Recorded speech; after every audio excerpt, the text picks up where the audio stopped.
My name is Jessica Lambert, and I'm the Executive Director and co-founder of Vala Eastside, which stands for Venues for Artists in the Local Area. And we are trying to connect artists to artists, artists to the community, and the community to art. And our featured artist this month is Suzanne Tidwell.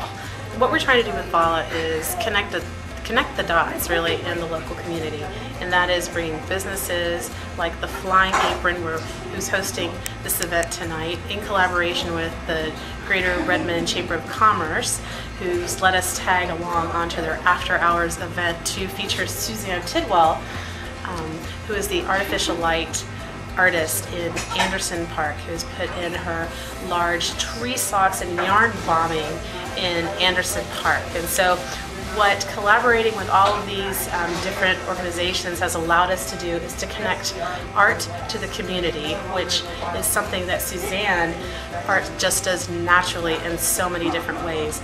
While she's installing her artwork in Anderson Park, people will come up to her and talk to her. And so what Vala's role then becomes is to continue this dialogue with the community and create events around her installation so that we can organize the community in partaking in it and enjoying it and also making it. But with no further ado, I'd like to introduce our featured artist and one-of-a-kind fiber artist, Suzanne Tidwell.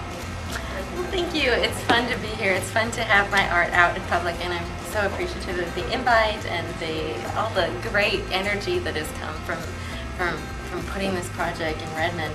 I've been doing this for just over a year now, and you never know what is going to take off and what's going to just sort of hit that chord with people where they're just suddenly going, oh my God, this makes me feel happy. I'm certainly a people pleaser, but I really sort of appreciate when people come up to me and tell me how much this piece has sort of made them smile or made them happy or brightened their day in some way.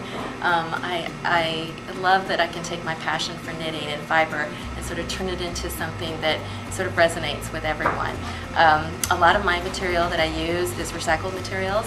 I try to use as much material from thrift stores, and that means I'm unraveling old blankets and I'm buying my yarn secondhand just so I can have enough to keep creating. I take donations from people who are done with their projects or have stashes that they don't want to use anymore, and I basically just knit. Almost all of my work lately has been site specific, which means that I get to use my imagination to sort of transform a space, to make it sort of something absolutely different than what it was before. I'm using the existing structure, but I'm also getting the chance to sort of transform it from what it normally looks like. My work is also very temporary, which means that it goes up. It might be up for 2 to 3 months, sometimes as long as 4 months, but then it usually comes down again. So that leaves you with the question of what are you going to do when you are done with it? So because it's very rare that I ever get the opportunity to take it from one place to another, that means I unravel it. So I sit and pull the whole thing apart and sort out the yarn again for the next project that it's going to be used for.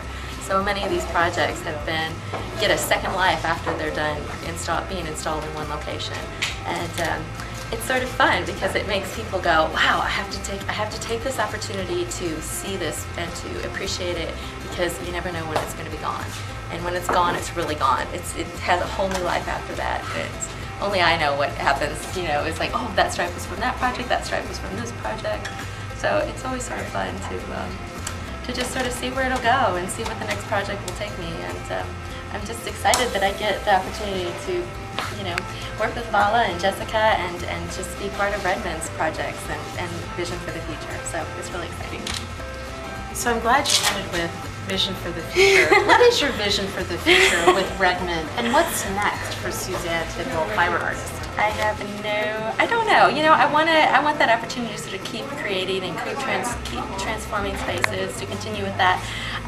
At the moment, I really love to sort of work with the indoors, perhaps get an opportunity to work indoors. The weather for installing in February, March hasn't been the most pleasant conditions, so it'd be fun if once I would just get the chance to work inside. Sort of keep creating, take a new project, and just sort of, see how I can transform an inside space as well. So next, Vala goes indoors. Thank you.